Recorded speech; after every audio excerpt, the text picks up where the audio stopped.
Freedom Watch friend, Congressman Dennis Ross. Congressman Ross, I know you just got off a plane, and we deeply appreciate you coming to the camera. You're always welcome on Freedom Watch. Thanks for joining us. All right, the president's jobs bill, which I guess you haven't had a chance to read. He's been thinking about it for 30 days. He's been contemplating it for 2.5 years. He spoke about it Thursday night. He just released it earlier today.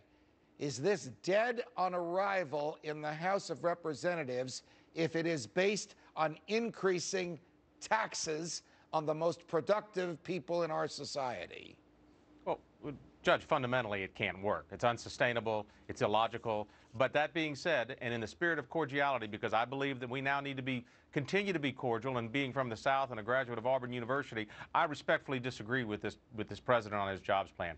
It does nothing to incentivize the investment of private capital, and private capital is what is going to create jobs, sustainable private sector jobs. Let's look at the repatriation of $3 trillion overseas. Why aren't we focusing on that? Why aren't we focusing on the NLRB's restrictive hold that they have on Boeing in South Carolina right now, and ask the president to release that restriction and allow for those 2,000 jobs to go ahead? There's so much that can be done without raising taxes that will stimulate this economy with real dollars and not taxpayer dollars. I thank you for that argument, Congressman, but this proposal will actually harm the economy because the $500 billion,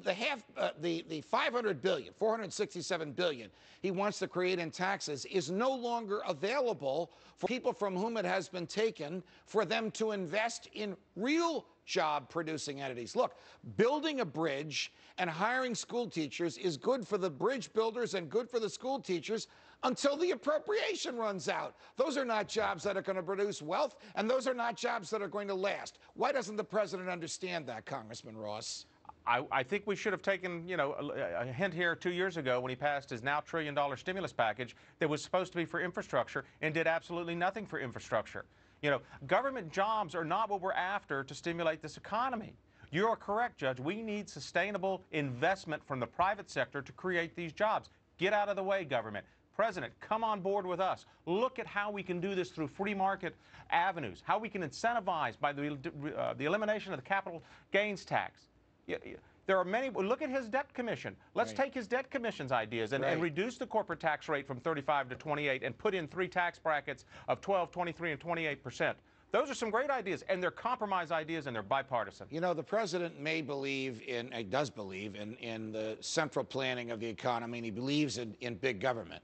But he's not dumb. He must know that this is dead on arrival. I mean, Congressman Ross, the concept of raising taxes on people that earn more than $200,000 as individuals or $250,000 as families was defeated by a Democratic-controlled Senate last year when they had more Democrats in it than they do now. Do you think he secretly wants this to fail so he can say, look what I tried? Because this just doesn't make any sense. It's dead on arrival, and even if it passed, it would have the opposite effect from what he claims he wants it to have. It's not going to pass. That is not going to pass out of this Congress. I can tell you that right now. Judge, this president is in political theater. We all know that. We all see that.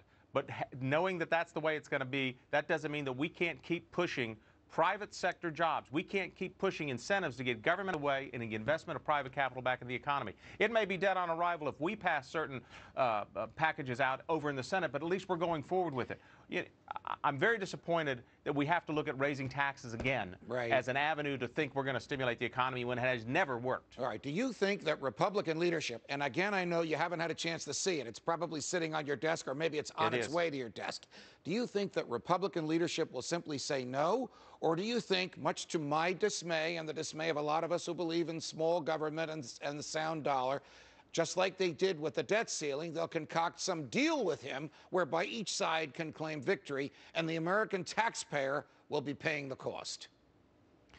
Well, my experience, not only in Congress, but also when I served in the legislature in Florida, has been that everybody goes to compromise. And I think there are certain things that can be compromised so long as it's not your principles. There is some give and take that we can have here. But raising taxes is not the avenue we need to be pursuing. I believe that it will not pass out of this House if it has a tax-raising element to it. Can we get the government out of this business of attempting to plan the economy from Washington? You articulated just a few minutes ago what I thought was a brilliant suggestion. If capital gains taxes were down to 0, or if corporate taxes were down to zero. That would stimulate the economy almost overnight. It would cut unemployment in half, but it would remove the control that the big government crowd would like to have on our behavior. No question about its control. It's about control, Judge. Look at how much we've grown, even under the Bush administration, where it started, unfortunately. We've grown the regulatory environment. And now we've got a regulatory environment that has ran amok. We've got a tax policy that has no certainty whatsoever. So all the capital that's being held onto by American corporations today is there because they don't know whether they should invest it here or because we give them no certainty. Yes, it's private dollars. Yes, we can stimulate this economy by repatriating that $3 trillion over here and take 1/3 of it and put it in jobs and new equipment and restoring old equipment. What a stimulus that would provide with private dollars, what jobs we could create, and just get government to stand out of the way and be the referee as it was intended to be. Congressman Ross, what a pleasure. Thanks for joining us. Likewise. Thank you, Judge. Borrowing from the future to pay for the present. Today, the White House